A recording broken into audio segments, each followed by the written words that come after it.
Hi guys, Maggie Make It Go here with another how-to video.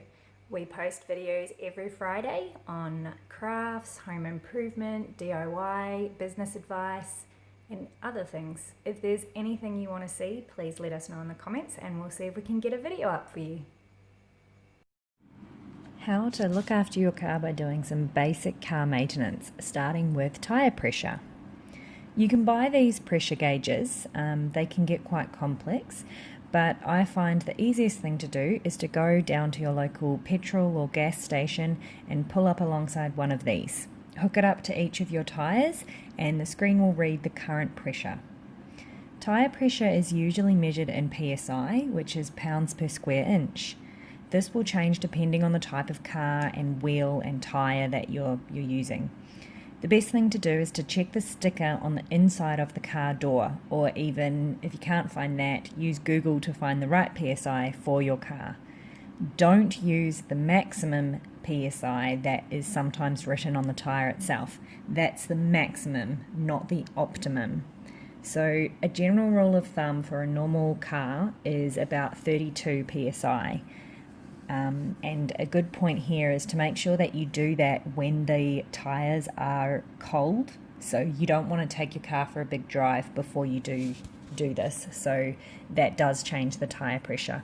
So you want pretty cold conditions and be working towards the optimum tyre pressure.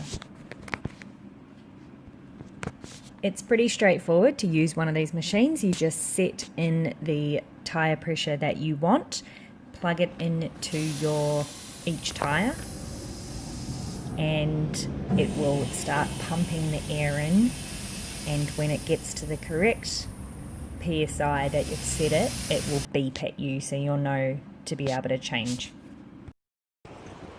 So to recap, you set the machine at the right PSI that you want, unscrew the valve cap on the tyre, connect the air hose, listen for it to be pumping the air into the tyre. When it beeps, you pull the air hose off, screw the valve cap back on, and you're good to go to the next tyre.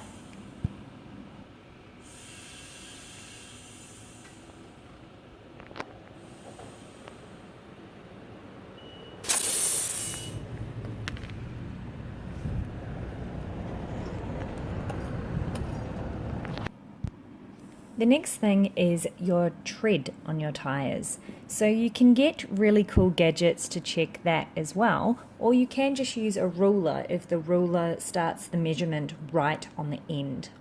In Australia, you need to have 1.5 millimeters of tread on your tyres as a minimum, but you obviously want quite a bit more than that before it starts affecting your handling and your braking, especially if you're driving in slippery conditions or icy roads, things like that.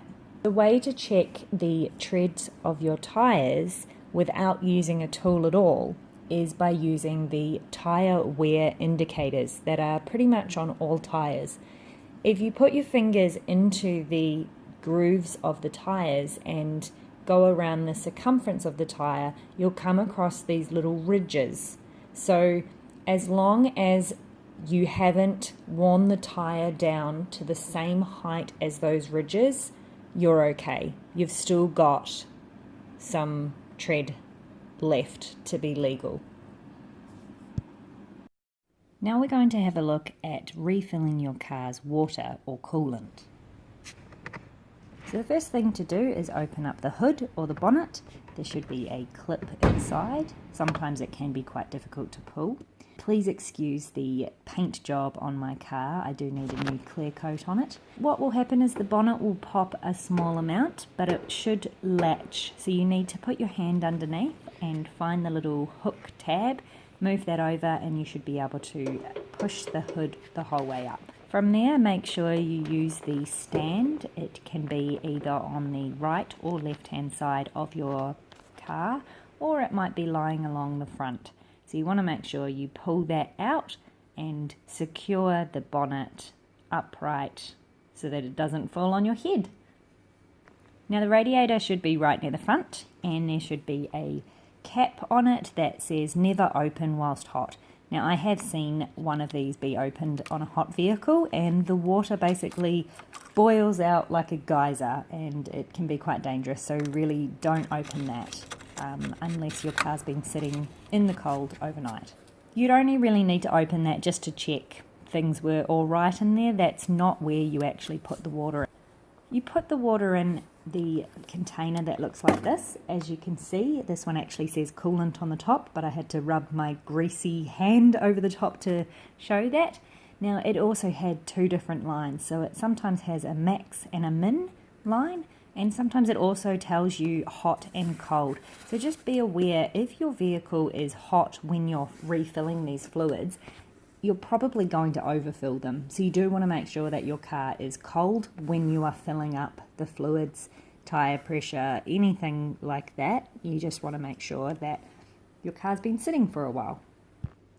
So with the coolant, you can put coolant in, or you can just put straight water. There is generally two different types of coolant. One is pink and one is greeny blue. You want to just make sure if you've got greeny blue in there, use greeny blue. If you've got pink in there, use pink. Don't mix them. So I always find if you're just topping up your car, water is the best bet.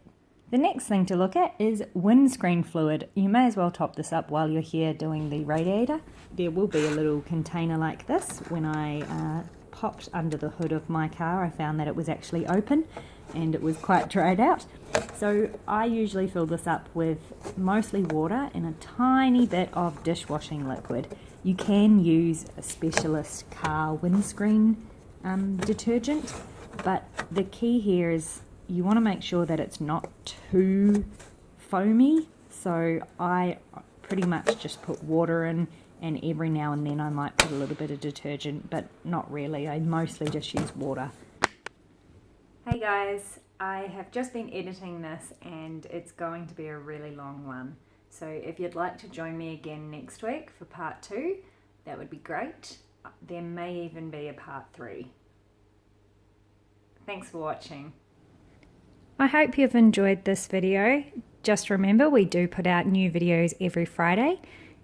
If there's something that you want us to do, please let us know in the comments. Subscribe to our channel and hit that notification bell so that you can see whenever we post a new video. Thanks for watching, and we'll see you next time.